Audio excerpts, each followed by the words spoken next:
This man owns everything in this shop. The stock, the shelves, the fridge, the lease. What he does not own is the one piece of paper that allows the door to open. That license is in her name, not his. And on any day she does not come in, it is illegal for him to sell a single tablet. And here is the part that will surprise you. He earns a better margin than the grocery shop down the road on almost every item he sells. He turns over 2/3 as much money, and at the end of the month, he takes home less than that shopkeeper does.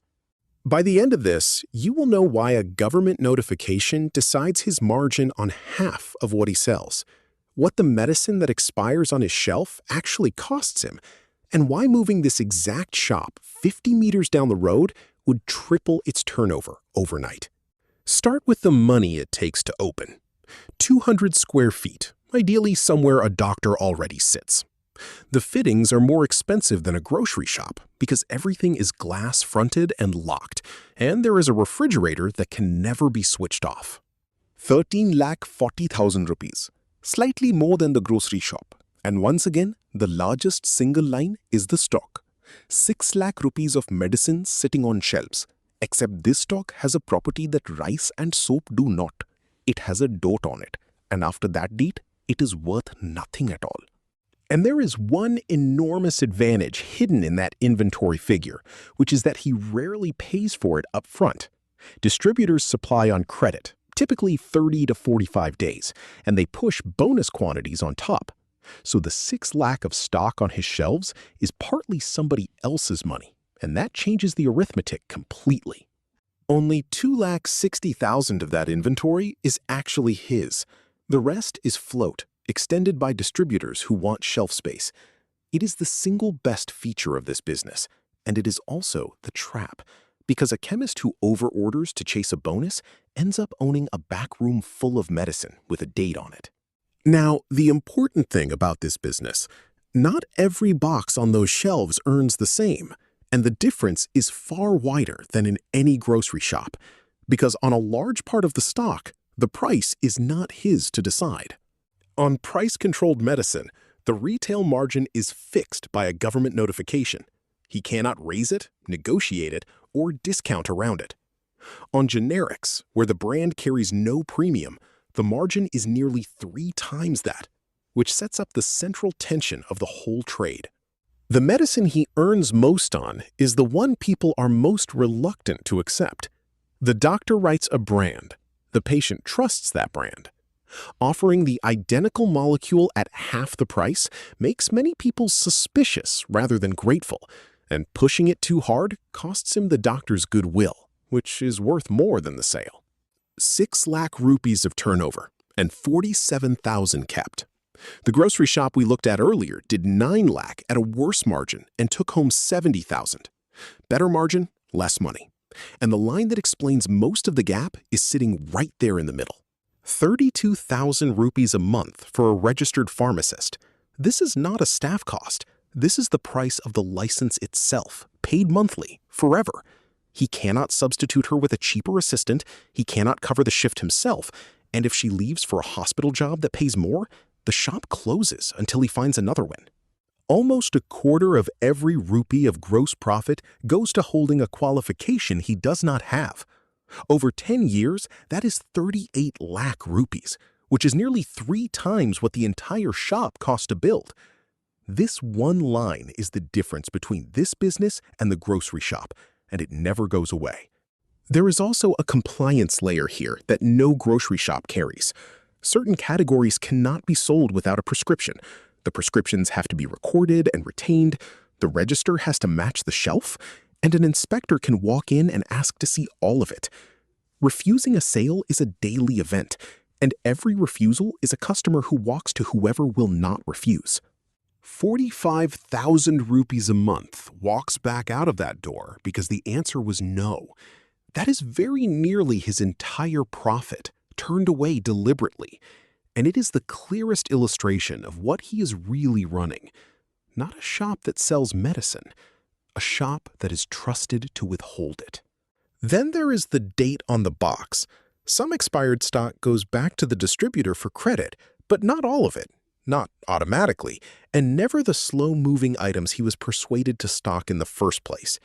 Every month, a small pile of medicine simply stops being worth anything.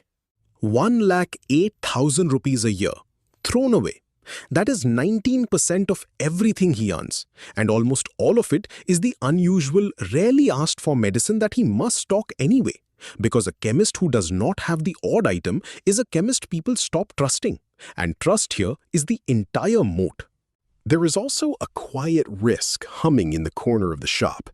Insulin, vaccines, and several common injections have to stay cold continuously, and a long enough power cut destroys them silently.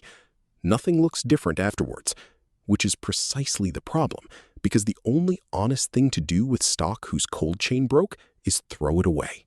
And then the phone in that customer's hand.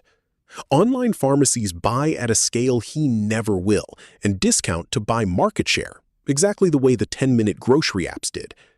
The chronic patient buying the same thing every month is the easiest customer in the world to take away, and that is precisely the customer they take. He cannot match 20% off because on price-controlled stock, he only makes 16. The customers he keeps are the ones who need something today, right now, at 9 at night with a child running a fever. Urgency is the one thing that cannot be delivered tomorrow morning. Which brings us to the single biggest number in this business, and it is not on any invoice. It is distance. The same shop, the same stock, the same pharmacist. 3 times the profit. The landlord beside the clinic knows this perfectly well, which is why he asks for 3 times the deposit. In this trade, you are not really buying a shop. You are buying a position relative to a doctor.